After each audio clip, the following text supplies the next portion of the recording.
नुभागो जे ॻोठ मोहम्मद ताली पंवर में यूसी ॾाढा NRSP ऐं NPGP IFAD पाकिस्तान हुकूमत जी सहकार सां उन्हनि औरतुनि में सिलाई मशीनूं विरायूं वयूं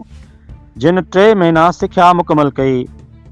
हिन प्रोग्राम जो मक़सदु औरतुनि खे घर वेठे रोज़गार फ़राहम करणु ऐं ख़ुदि मुख्तियार बणाइणु आहे। तक़सीम वारी तक़रीब में MPA बीबी यास्मीन शाह, साईं Khair Mohammad Jat, district manager NRSP Badin Abdul Ghaffar Khokhar, DPO NRSP Badin Adi Sumera, NRSP Badin Abdul Ghaffar Khoso, social organiser Badin sir Shahid Ahmed, PDO Sindh, Faqir Sain Ali Hasan Panwar, हाजी मोहम्मद सुलेमान पंवर, जहांगीर पंवर, अयाज़ अली पंवर ऐं ज़ुल्फ़कार अली पंवर SO PDO बदीन ख़ासि महिमान तौरु शिरकत कई। इन तक़रीब दौरान औरतुनि खे सिलाई मशीन ऐं किट सामान विरायो वियो त जीअं हू पंहिंजो पाण खे इक़्तिसादी तौर ते मज़बूत करे सघनि। तक़रीब जे आख़िर में आयल सभिनी मौज़ूज़ महिमाननि खे सिंध जी सक़ाफ़त अदरक जा तोहफ़ा पेश कया विया। उन मौक़े ते बीबी यास्मीन शाह ख़िताब पूर्ण कयो। Report social media centre Sindh. अंदाज़ो लगाए सको था कि जेका असांखे अची हिते वेठी आहे, नालो छा वधीक जमुना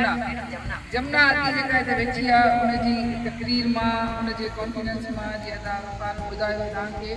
त अंदाज़ो लगाए सघो था त पाकिस्तान पीपल्स पार्टी ऐं सिंध हुकूमत केतिरी न असांजी औरत खे जेको आहे सो एम्पावर कयो आहे, केतिरो मज़बूत कयो आहे ऐं केतिरो उनजो साथ ॾिनो आहे जो अॼु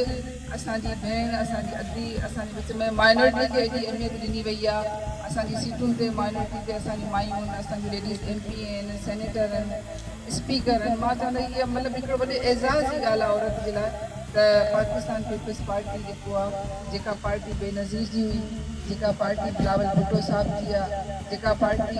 आसिफ अली ज़रदारी साहब जी आहे, अदी फरियाल जी आहे, पाकिस्तान पीपल्स पार्टी जी क़यादत जी आहे, भुट्टे साहब जी आहे, शहीदनि जी पार्टी आहे, उन्हनि औरत खे एतिरो मज़बूत कयो आहे जो अॼु औरत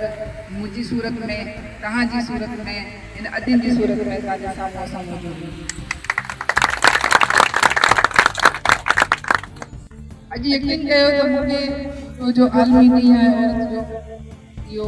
तव्हांजो ॾींहुं आहे, असांजो ॾींहुं आहे, पंहिंजो ॾींहुं आहे। असांखे भरपूर तरीक़े सां मल्हाइणु खपे ऐं असांखे इहो ॿुधाइणु खपे त औरत कमज़ोर कोन्हे, औरत घबराए कोन्हे ऐं इहा औरत सिंध जी औरत जेका आहे सा मज़बूत औरत आहे। हुनजो मिसाल असां वटि बेनज़ीर मोहतरमा असांजे साम्हूं मौजूदु आहे, उन्हनि जो मिसाल असांजे साम्हूं मौजूदु आहे त